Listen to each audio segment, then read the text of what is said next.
तेची बंधू श्री चरण श्री गुरूंचे ते नमस्कार आता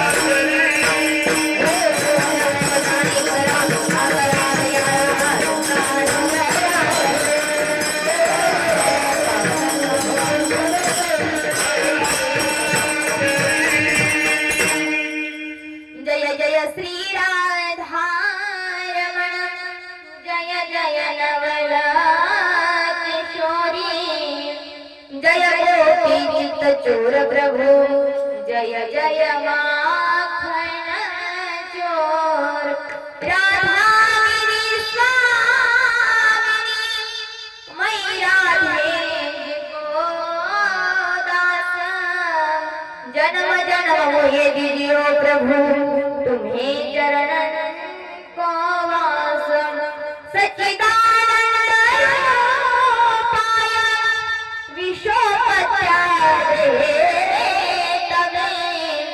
तापत्रे विनाशाय श्री कृष्णाय वयं नमः सारे तीर्थ धामापके चरणों में हे गुरुदेव प्रणाम आपके चरणों में गुरु मेरी पूजा गुरु गोविंदा गुरु मेरा तार ब्रह्मा गुरु भगवत गुरु ब्रह्मा गुरु विष्णु गुरुर्देवो महेश्वरा गुरुर् साक्षात् परब्रह्म तस्मै श्री गुरवे नमः 16व्या शतकात एक तारा जन्मला जिजाऊचा कोटी राजा शुभा जन्मला घडविले स्वराज्य दिले सुखावली प्रजा थेंब थेंब रक्ताचे आठवण येते आम्हाला कधी विसरणार नाही राजे वंदन तुम्हा करण्याला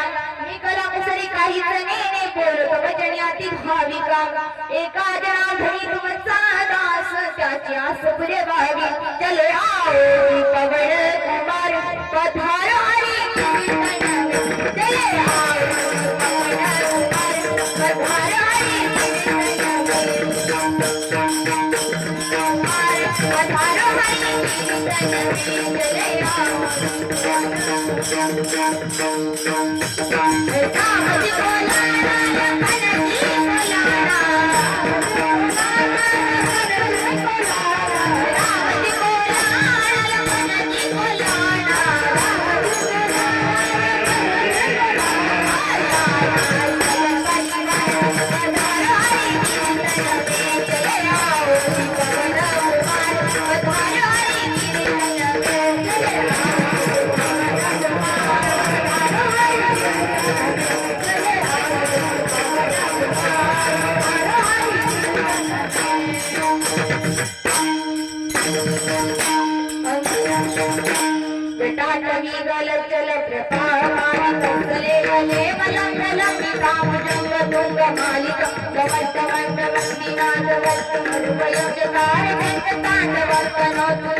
किशोर चंद्रे करे रती प्रतीक्षण रमा ओम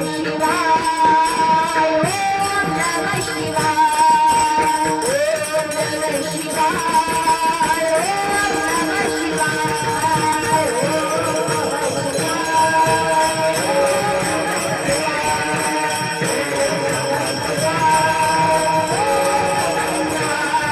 नमः शिवाय ओम नमः शिवाय ओम नमः शिवाय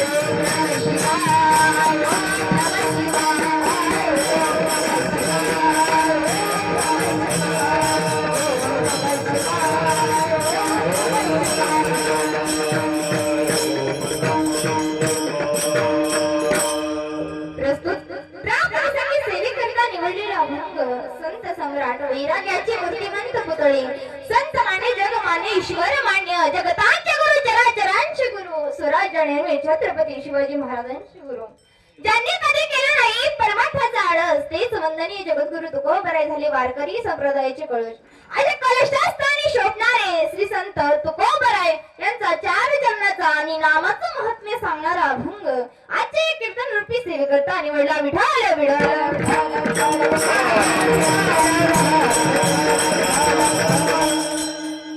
अभंगाला सुरुवात करण्यापूर्वी अल्पसा हा पर्याय द्यायचा तो म्हणजे असा सालाबाद नियमाप्रमाणे चालू असलेला अखंड हरिनाम सप्ताह सटवाई माता मंदिर तुम्हा सर्वांच्या आशीर्वादाने सालाबाद नियमाप्रमाणे हा अखंड हरिनाम सप्ताह चालू आहे माझी तारीख घेणारे आमचे वैशिष्ट्य महाराज यांनी सर्वांच्या वतीने मला फोन केला म्हणून माझ्याकडे ही कीर्तन सेवा आली या सप्ताहातील प्रथम दिवसाची कीर्तन सेवा माझ्यासारख्या बालब्राह्मणाकडे आले त्याबद्दल मी माझे परम भाग्य समजते आणि माझ्या कीर्तनासाठी साथ करणारे सर्व गायक मंडळी आमचे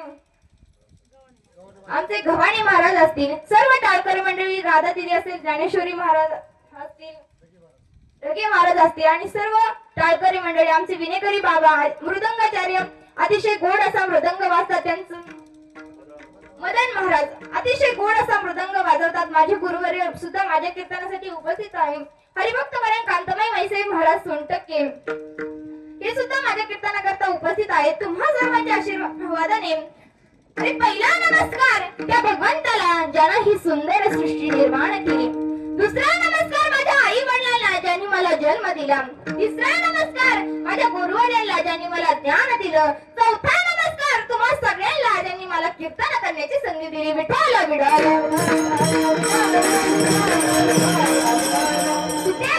संचित क्रिया मान भोग या अभंगामध्ये तुकोबराय आपल्याला नामाचं महत्त्व सांगतात कारण नामच मानवामध्ये एवढी ताकद आहे की देवाचं नाव जरी घेतलं तर अनंत जन्माची पापे सुद्धा आपली नष्ट होतात म्हणून तुकोबराय नामाचं महत्त्व सांगतात म्हणून आपण हे देवाचं नाम घेतलं पाहिजे कारण कर्म कोणाला चुकत नाही जर आपण देवाचं नाम घेतलं तर हे कर्म सुद्धा आपले अनंत जन्माचं कर्म संचित क्रिया मान सुद्धा आपलं संपत आणि कर्म देवाला सुद्धा चुकले नाही भोग देवाला सुद्धा चुकले नाही देवाच्या बापाला सुद्धा चुकले नाही अरे देवाच्या बापाला सुद्धा हे भोग भोगावे लागले संचित क्रिया मान त्यांना सुद्धा भोगावे लागलं राजा दशरथ एकदा जंगलामध्ये शिकारी करण्याकरता गेला होता बराच वेळ झालं शिकारी भेटली नाही म्हणून एका झाडाच्या आड जाऊन बसला वाटलं इथे एक सरोवर आहे या सरोवरामध्ये कोणी श्वापद पाणी पिण्याकरता येईल मग मी त्याला बाण मारेन आता इकडे श्रावण आपल्या आई वडिलांना घेऊन तीर्थयात्रेला निघाला होता त्यावेळेस आई वडिलांनी सांगितलं अरे बाळा आम्हाला खूप तहान लागली जरा पाणी आणतोस का रे म्हणून श्रावण बाळ पाण्याची झारी घेऊन पाण्याच्या शोधामध्ये निघाले पुढे गेले असेच त्याला एक सरोवर दिसला गेले असेच त्या पाण्यामध्ये झारी बुडवली झारी बुडवल्यानंतर बुडबुड असा आवाज आला हा आवाज राजाने ऐकला राजाला वाटलं कुणी श्वापद पाणी पिण्याकरता आलंय म्हणून ज्या दिशेने आवाज आला त्या दिशेने पाण सोडला असा श्रावण बाळाच्या काळजाला भिडला आई राजाला कळालं की आपला बाण कुण्या श्वापदाला नाही लागला तर कुण्या माणसाला लागला आहे. पळत पळत गेला, श्रावण बाळाचं शिर मांडीवर घेतलं. त्यावेळी श्रावण बाळ म्हणतो, अरे राजा साहेब, मला तर वाटत नाही की मी आता जगणार आहे, पण माझी शेवटची इच्छा म्हणून एक काम करा. काय तर माझ्या आई वडिलांना थोडस पाणी तरी देऊन या, नाही तर ते पाण्याने व्याकुळ होऊन मरूनच जातील. त्यावेळेस राजाला वाटलं होतं, अरे मी जर ह्याला पाणी घेऊन गेलो तर हे मला शाप तर नक्कीच देतील, नाहीतर ह्याला जर पाणी घेऊन नाही गेलो तर ह्या तिघांच्या हत्येचं पातक मला लागेल. म्हणून राजा पाण्याची झारी घेऊन गेला असाच ती झारी पुढे मांडली. त्यावेळेस तो काहीच बोलत नाही. त्यावेळेस ते आई वडील म्हणतात, अरे बाळा, का बोलत नाहीस रे तू? फार त्रास झाला का रे बाळा तुला? खूप त्रास झाला का रे? ऊन लागलं का रे तुला? तू का बोलत नाहीस? त्यावेळेस राजा म्हणाला, माझा तुमचा मुलगा श्रावण बाळ माझ्या हाताने मरण पावला आहे. त्यावेळेस मोठ्याने बाळ श्रावण म्हणून असा टाओ फोडला, मोठ्याने रडू लागले. त्यावेळेस ते म्हणतात, आम्ही जसा पुत्र करून आम्ही मरतोय ना, तसंच तुला सुद्धा पुत्र करून मरावं लागेल. हे त्या राजाला सुद्धा हे कर्म चुकलं नाही, संचित क्रियामान सुद्धा त्याला भोगावं लागलं. राजाला सुद्धा शेवटच्या वेळी राम राम पुत्र करून असं मरावं लागलं. विठ्ठल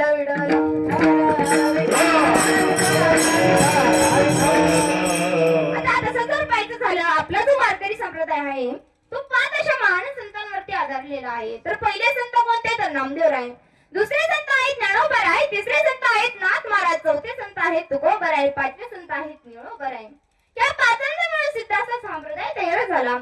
आता हे 5 संत जर बघितले आणि यांचे गुण जर बघितले तर नामदेवरायांकडे प्रेम, ज्ञानोबरायांकडे ज्ञान, नाथ महाराजांकडे शांती, तुकोबरायांकडे वैराग्य आणि निळोबरायांकडे गुरुनिष्ठा. मग प्रेम, ज्ञान, शांती, वैराग्य आणि गुरुनिष्ठा ह्या ज्या 5 पायऱ्या आहेत, ह्या पायऱ्या आपल्या जीवन जगत असताना अत्यंत महत्वाच्या आहेत. यातली एक जरी पायरी आपली कमी झाली तर जीवन जगत असताना अर्थ राहत नाही. प्रेम जर हवं असेल तर नामदेवराय किती प्रेम त्यांनी भगवंतावरती केलं की त्या भगवंताला सुद्धा त्यांच्या हातचा नैवेद्य खावा लागलं. नैवेद्य हातीचा मूर्ती जेवे. एवढं प्रेम त्यांनी भगवंतावरती केलं होतं. आता जर पाहायचं झालं तर आपल्या हाताने पुत्र सुद्धा भाकरी खात नाही, तर देवाने सुद्धा त्यांच्या हातचा नैवेद्य खावा, एवढं प्रेम. आता दुसरा गुण जर बघायचं झालं तर ज्ञानोबा आहे. एवढं ज्ञान त्यांच्या जवळ होतं. जसं सागरामध्ये किती पाणी आहे ना याचा आपण विचार करत नाही, तसं ज्ञानोबायांकडे किती ज्ञान आहे याचा आपण विचार सुद्धा करू शकत नाही. म्हणजे जीवन जगत असताना आपल्या जवळ ज्ञान हवं. आणि अज्ञानपणामुळे काय होतं तुम्हाला सांगू जाईल. विठ्ठल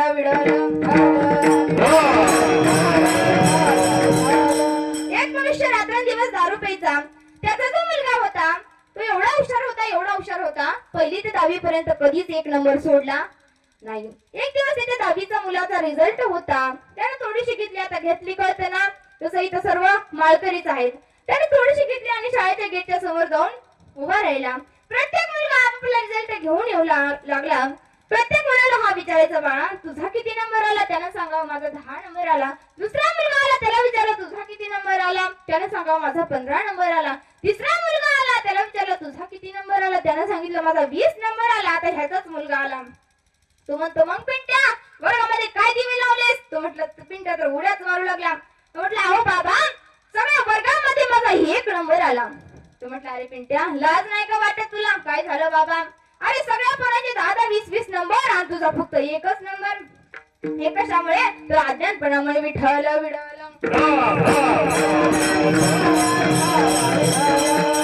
आपल्याला जीवन जगत असताना काय हवं? तर ज्ञान हवं. ज्ञान जर मिळवायचं असेल तर आपल्याला ज्ञानोबायांकडे जावं लागेल. आणि ते ज्ञान मिळवण्यासाठी जीवनामध्ये आपण एक तरी गुरु केला पाहिजे. कारण आपण हरिपाठामध्ये रोज म्हणतो, गुरु विना अनुभव कैसा कळे. गुरुच असतो जो आपल्याला योग्य मार्ग दाखवत असतो.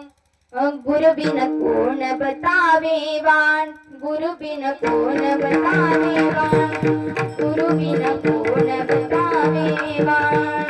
बडा बिकट यमघान, बडा बिकट यमघान, गुरु बिन कोण बतावे वाण, गुरु बिन कोण बतावे वाण.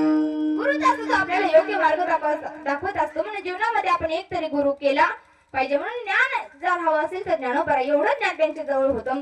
ज्ञानियांचा राजा गुरु महाराज, ज्ञानियांचा राजा गुरु महाराज.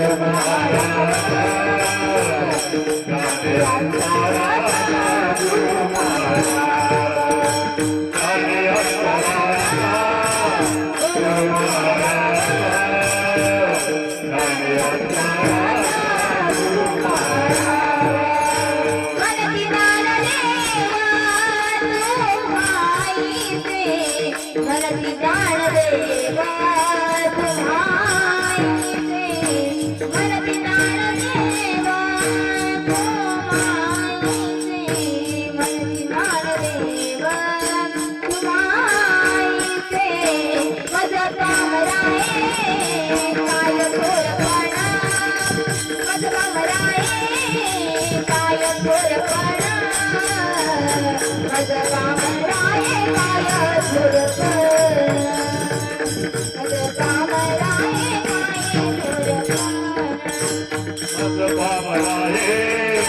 काय थोरपणा मज पामराये काय थोरपणा मज पामराये काय थोरपणा मज पामराये काय थोरपणा काय थोरपणा ज्ञान जर हवं असेल तर ज्ञानोबर आहे. शांतीची जर आपल्याला गाठ घ्यायची असेल तर शांती जर हवी असेल तर नाथ महाराज एवढी शांतता शांती जर हवी असेल तर आपल्याला पैठणला जावं लागेल. मग तुम्ही म्हणाल शांतीची गाठ घ्यायची म्हणलं पंढरपूरला कशाला जायचंय पैठणला कशाला जायचंय आमच्या गावात आहे ना शांताबाई. मग ती एवढी शांत असते मग ती इतकी शांतता कुणीच नाही. शांतता जर हवं असेल तर आपल्याला पैठणलाच जावं लागेल. एवढी शांतता नाथ महाराजाकडे होती. अरे एक देवाने 108 वेळा पान खाऊन त्यांच्यावरती थुंकला तरी नाथ महाराजांनी वरती मान करून सुद्धा बघितलं नाही. एवढी शांतता. अरे चलता प्रसाद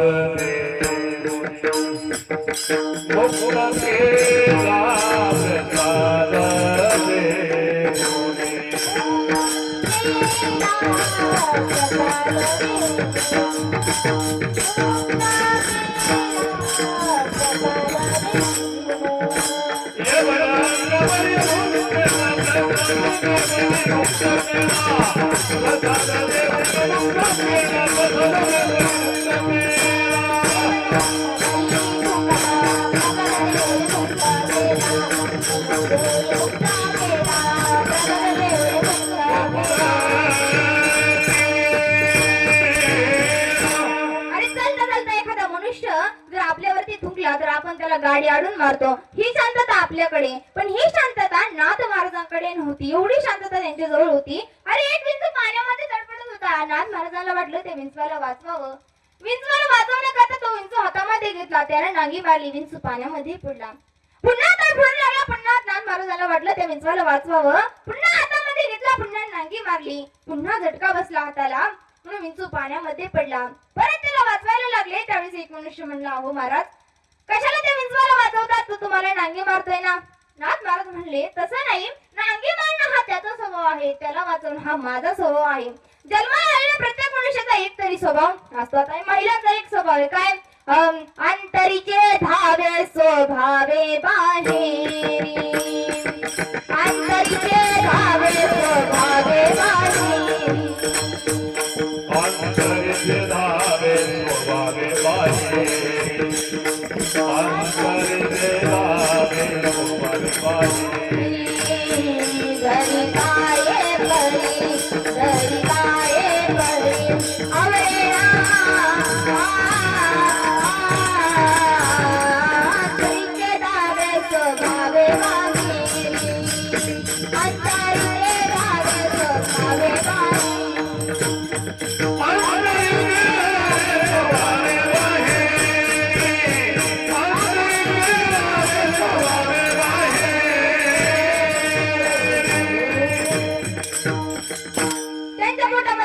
काही राहत नाही. कारण का हा धर्मराजाने दिलेला शाप आहे का.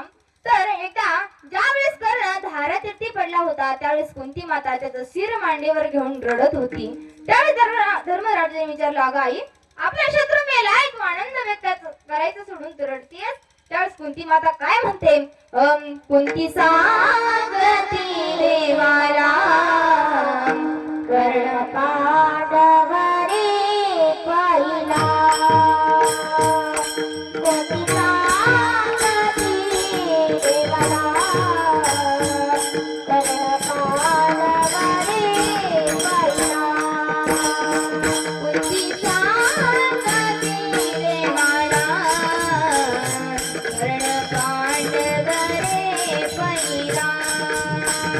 कुंती सांगती देवाला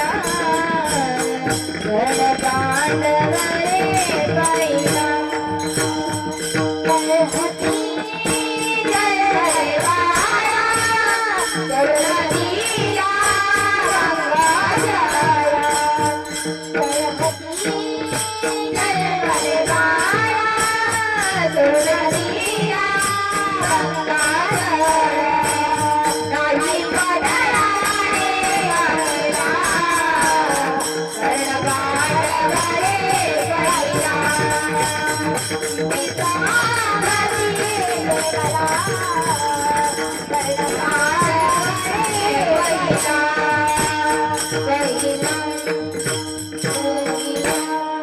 हा तुमचा शत्रू नाही, कर्ण हा तुमचा मोठा भाऊ आहे. त्यावेळेस धर्मराज म्हणतात, अगं आई, एवढी मोठी गोष्ट तू आतापर्यंत पोटात कशी ठेवलीस? त्यावेळेस धर्मराजाने सर्व महिलांना शाप दिला की त्यांच्या पोटामध्ये कधीच काही राहणार नाही, म्हणून त्यांच्या पोटामध्ये कधीच काही राहत नाही. जरा बातमीला ते याच्या आधी ह्यांना सांगत जा की काय करते. तिला जर एखादी गोष्ट माहित पडली ना, तिला फक्त म्हणायचं तुला म्हणून सांगते, कुणाला सांगू नको, फार महत्वाची गोष्टी.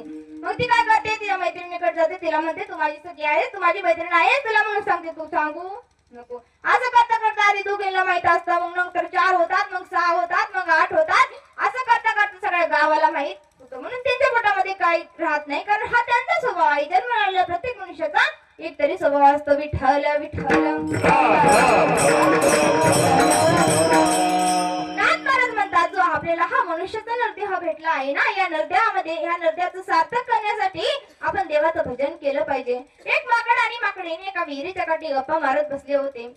तेवढ्यामध्ये त्या विहिरीमधनं एक आकाशवाणी झाली. काय तर, जो कोणी प्राणी या विहिरीमध्ये उडी टाकेल त्याला मनुष्याचा नरदेह प्राप्त होईल. आता बायकांचं मन कसं हळवं असतं, ते आपल्या नवऱ्याला म्हणते अहो आपण सुद्धा ह्या विहिरीमध्ये उडी टाकली पाहिजे, म्हणजे आपल्याला सुद्धा हा नरदेह प्राप्त होईल. तो म्हटलं नको, बरे आपल्या माकडाचा मनुष्याच्या नरदेहामध्ये तरी कुठे सुख आहे. रोज जावं लागतं, कीर्तनाला जावं लागतं, भजनाला जावं लागतं, माझे त्यांनी काय ते होणार नाही. तो म्हटलं मी काय उडी टाकणार नाही.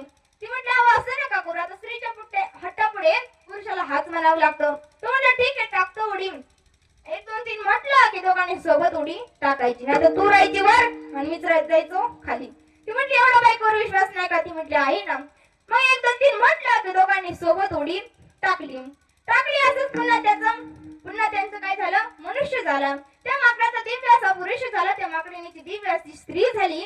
ती म्हटली बघा ना, एवढा सुंदर नृत्य आपल्याला भेटला आहे मनुष्याचा. मग आपण काय केलं पाहिजे, या जीवनाचं सार्थक करण्यासाठी कीर्तनाला गेलं पाहिजे, पंढरपूरला गेलं पाहिजे, तीर्थयात्रेला गेलं पाहिजे, काशीला गेलं पाहिजे, अयोध्येला गेलं पाहिजे. तो म्हणतो मला माहिती, तुझं आलं की सुरू झालं. तर माझे त्याने काही हे होणार नाही, मी काय माळ घालणार नाही, मी काय गुरु करणार नाही, मी काय पंढरपूरला जाणार नाही, मी काय तीर्थयात्रेला जाणार नाही, माझ्या त्याने काही होणार नाही. राग केला आणि पुन्हा विहिरीमध्ये उडी टाकली. असं पुन्हा त्याचं माकड झालं, वरती आलं. ती म्हटली कशाला उडी टाकली, मी तुम्हाला नसती लावली माळ घालायला. मग तेवढ्यामध्ये एका जंगलातनं त्या एक राजा चालला होता. त्यानं बघितलं की एवढी सुंदर स्त्री एका माकडासोबत गप्पा मारत बसली, नक्कीच तिच्या जीवाला धोका असणार. हा गेला आणि तिला उचलून घेऊन आला. त्यावेळेस माकड रडू लागलं, अहो माझ्या बायकोने होऊ नका, अहो माझ्या बायकोने होऊ नका. म्हणून नाथ महाराज म्हणतात, तुम्ही तर देवाचं भजन नाही केलं तर एक दिवस तुमची सुद्धा अवस्था या माकडासारखीच होणार आहे. म्हणून नाथ महाराज म्हणतात, आमचं जर तुम्ही नाही ऐकलं तर काय होईल. हे जरी नाही काल तरी दुसरा येईल, हे जरी नाही काल, हे जरी नाही काल तरी दुसरा येईल, हे जरी नाही काल, हे जरी नाही काल दुसरा येईल, हे जरी नाही काल, हे जरी नाही काल दुसरा येईल, हे जरी नाही काल,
जन्माला आले जन्माचं मूळ काय जन्माचं एक ओळख आईने जन्माला दुःखाची कारण जन्म त्या भवानी मातेकडे प्रार्थना करा काय सत्वर पावगा मला भवानी रोडगा वाई नसला सत्वर पावगा मला भवानी रोडगा वाई नसला सत्वर पावगा मला भवानी रोडगा वाई नसला सत्वर पावगा मला भवानी रोडगा वाई नसला सासरा माझा गावी गेला सासरा माझा गावी गेला कपुरे चला कपुरे चला भवानी रोडगा वाई नसला सत्वर पावगा मला भवानी रोडगा वाई नसला सत्वर पावगा मला भवानी रोडगा वाई नसला सत्वर पावगा मला भवानी रोडगा वाई नसला आपल्या पतिदेवाचे वडील आहेत का सासरे म्हणजे कोण देव माता माझी काहीशी बुद्धी जागृत झाल्यामुळे माझ्या मनामध्ये काय नावाचा सासरा आलाय ना तो काही क्षमाचा बाहेर केलाय तर तिकडच थांबू दे आणि भवानी माता माझी सासू आहे ना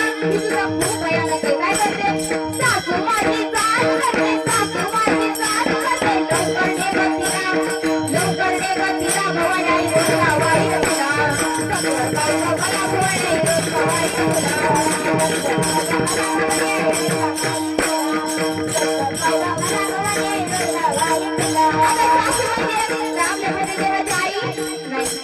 माया इतकी माया कठीण आहे नाही जायचं होतं मला ती सासू खूप कठीण आहे आणि एक काम करते माता काय सगळ्या सोबत तुला सांगतो सासूने धीरने नंदने नंदेची पोरगीने सगळ्यांनी एक अजनादाने सगळ्यांची जाऊ दे एक अजनादाने सगळ्यांची जाऊ दे एकटीच राहू दे मला एकटीच राहू दे मला भवानी आई रोडगा वाई नसला सत्वर पावगा मला भवानी रोडगा वाई नसला सत्वर पावगा मला भवानी आई रोडगा वाई नसला सत्वर पावगा मला भवानी आई रोडगा वाई नसला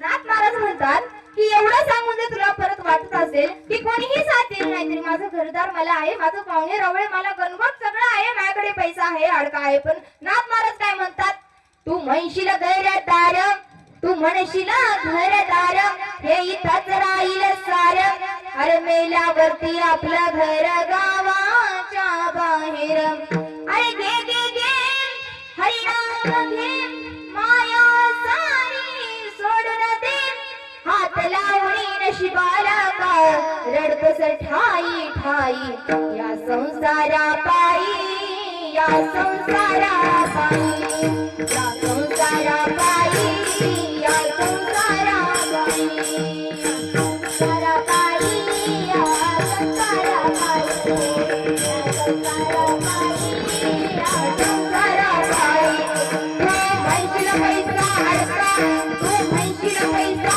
अडका, आईचाच राहील सडका, अरे गेल्यावरती आपल्या बरोबर माती काय पडका, अरे रे रे रे हरिनाम घे, माया सारी सोडून दे, हात लावणी नशिबाला कारण काही काही, या संसारा काही, या संसारा काही, या संसारा काही, या संसारा काही, तू म्हणशील बायका करल, तू म्हणशील बायका करल, ये रामावती करल, अरे मिल्यावरती खाकर कोणती तुझ्या समाजावर, अरे गे गे गे हरिनाम घे, माया सारी सोडून दे, हात लावणी नशिबाला कारण ठाई ठाई, या संसारा काही, या संसारा काही, या संसारा काही, या संसारा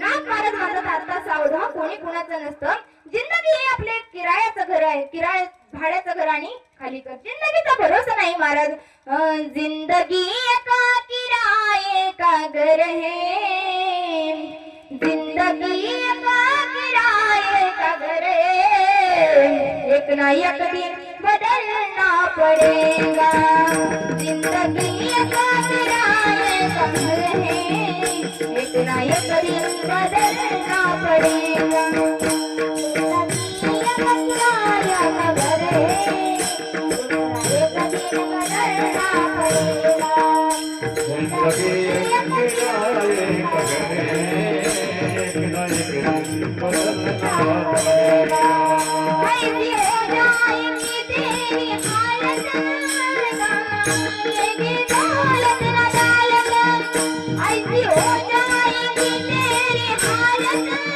कमाएगी दौलत न डालना, इन समय डूब जाएगा तू, तुझको कांटे में गिरना पड़ेगा, जिंदगी के किराए का घर है, इतना एक दिन बदलना पड़ेगा, जिंदगी का किराया का घर है, इतना एक दिन बदलना पड़ेगा, किराया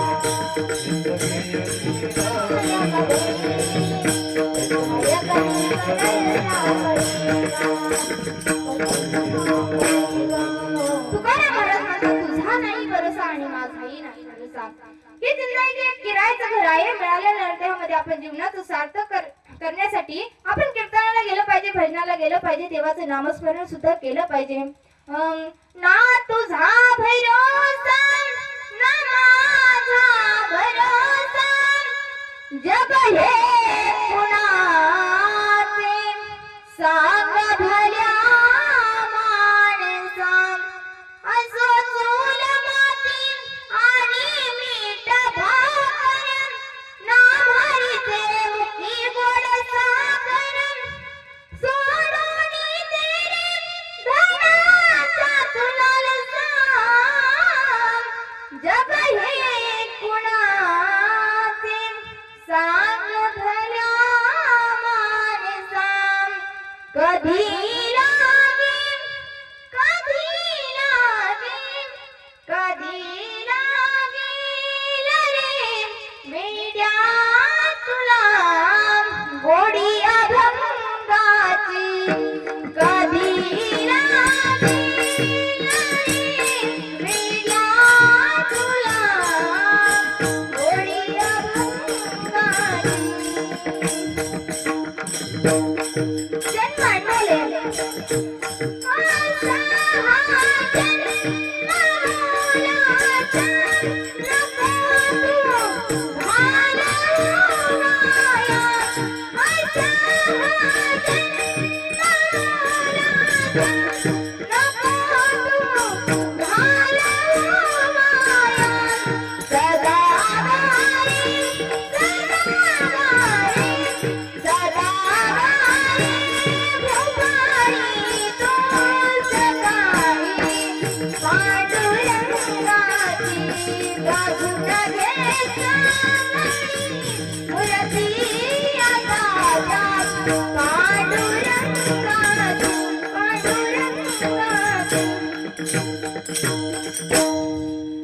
मिळालेल्या नात्यामध्ये आपण जीवनाचं सार्थक केलं पाहिजे, देवाचं भजन केलं पाहिजे. आता वारकरी संप्रदायाचा चौथा गुण जर पाहायचं झाला तर इतकं वैराग्य तुकोबारायांकडे होतं. तुकोबारायांच्या घरामध्ये जर झोपलं तर घरचंद्रमळी केळीवर नारळी आणि चुलीवर हरळी. घरचंद्रमळी म्हणजे तुकोबारायांच्या घरामध्ये जर झोपलं तर आकाशातला चंद्र असा सहज दिसायचा. याचाच अर्थ काय तर तुकोबारायांच्या घराला छप्पर सुद्धा नव्हतं. आणि पाणी पिण्याकरता एक केळीची करवंडी असायची, नारळाची करवंडी असायची आणि चुलीवर हरळी. याचाच अर्थ काय तर तुकोबारायांच्या घरातली चूल सुद्धा कधी पेटत नव्हती. एवढं वैराग्य तुकोबारायांकडे होतं. पण तुकोबाराय त्या काळचे श्रीमंत सावकार होते. आता श्रीमंत असल्यावर चोराला वाटतं यांच्या घरी चोरी करण्याकरता गेलं पाहिजे. म्हणून त्या चोराला वाटलं की आपण सुद्धा तुकोबारायांकडे चोरी करण्याकरता गेलं पाहिजे. चोर चोरी करण्याकरता आले.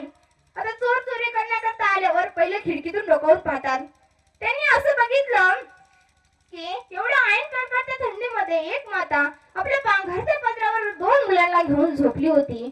त्या चोराला दया आली. त्यानं विचार केला, अरे एवढ्या थंडीमध्ये ज्याला पांघरायला गोधडी सुद्धा नाही तर त्यांच्या घरामध्ये असणार तरी काय. जी चोरी करण्याकरता घोंगडी आणली होती ना ती तुकोबारायांच्या मुलांच्या अंगावरती टाकली आणि चोर निघून गेले. म्हणून तुकोबाराय म्हणतात, आम्ही सदैव सोडाके जवळ येता चोर धाके.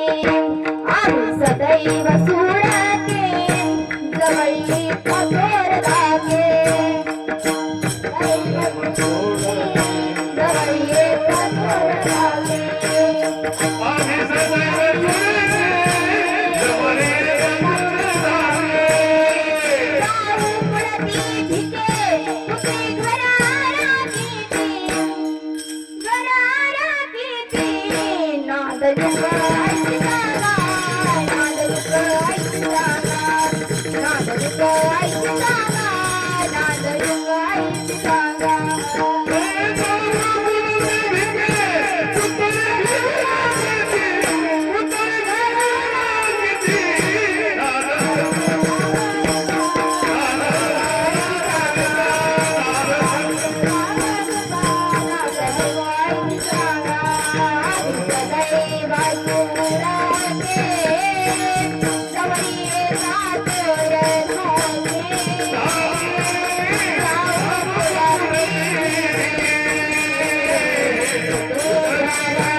माझ्या घराचं राखण चोरांनी आणि कुत्र्यांनी करावं. एवढं वैराग्य तुकोबारायांकडे होतं.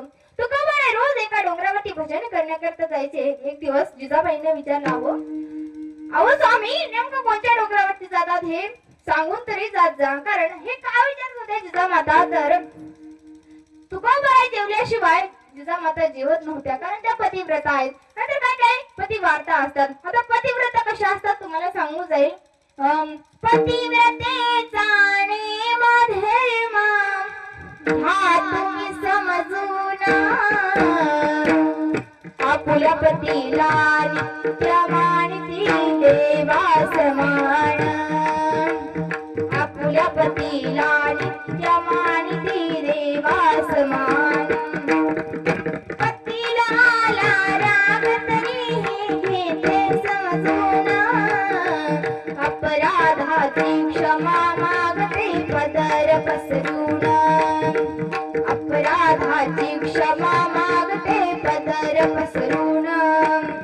देवाला माने पतीच्या हाती जमला मरण तुळशीला पाणी घाल नित्य नेमान तुळशीला पाणी घालते नित्य नेमान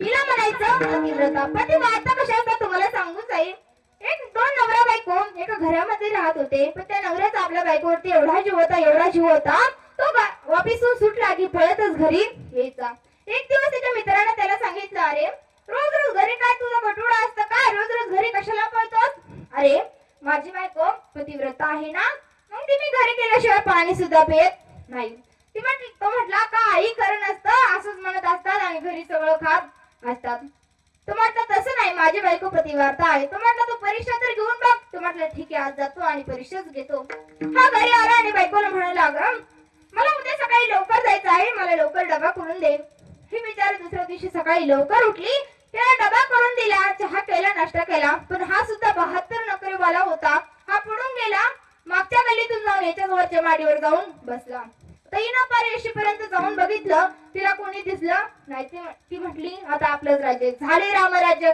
आता आपलेच राज्य आहे मग तिला थोड्या वेळामध्ये भूक लागली घरामध्ये काहीच खायला नव्हतं दुकानावरती गेली शेवळ्याचा भात घेऊन आली बघून शेवळ्याचा भात केला शिजवला आता शेवळ्याचा भात शिजतो लवकर पण निवत नाही मग भात प्लेटीमध्ये घेतला त्यात दूध टाकलं तूप टाकलं जसा भात गार व्हायचा ह्यानं सगळं वरती बघितलं होतं जसा भात गार व्हायचा तळ पायच्या मस्तकाला जायची पण तेवढा भुगुलभर भात खाल्ला तो जिरतो नाही जिरतो तेवढ्यामध्ये पेढेवाल्याला पेढे घ्या पेढे 100 रुपयाचे अर्धा किलो पेढ घेतले ते सुद्धा खाऊन टाकले ते जिरतेत नाही जिरते तेवढ्यामध्ये ऊसावाला आला मग 10 रुपयाचे 4 ऊस घेतले मग तेवढ्यामध्ये ते जिरतेत नाही जिरते तेवढ्यामध्ये शेंगावाला आला मग 50 रुपयाचे शेंगा घेतल्या त्या बी खाऊन टाकल्या आता ह्याला माहित होता दिवसभर हिने किती अध्याय केले ह्याला सगळं माहित होतं मग हा 5 वाजता आला आणि हिने सुद्धा काय केलं न खाल्ल्यासारखी दारात तोंड पाडून बसली हा समोरून आला आणि हिने तांब्याभर पाणी त्याच्या हातामध्ये दिलं तो म्हटलं सरक मला नको तुझं पाणी ना बिनी ती म्हटली का हो कशी झाली का त्याची मात तो म्हटलं शेवायचा भगुलभर भात ती म्हटली काय हो आज एवढे का आडे वेडे तो म्हटलं 100 रुपयाचे अर्धा किलो पेढे ती म्हटली काय हो रोज एवढे प्रेमाने वागतात आज एवढी का दूस तो म्हटलं 10 रुपयाचे 4 ऊस ती म्हटली काय हो एवढं काय कोड्यात बोलतात काहीतरी नीट तरी सांगा तो म्हटलं 50 रुपयाचे अर्धा किलो शेंगा ह्याला म्हणायचं पतिव्रता विठ्ठल विडल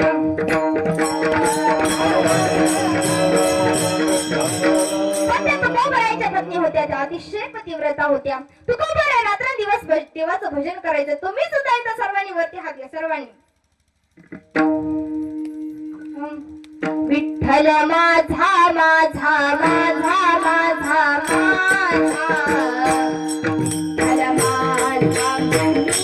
विठ्ठलाचा विठ्ठल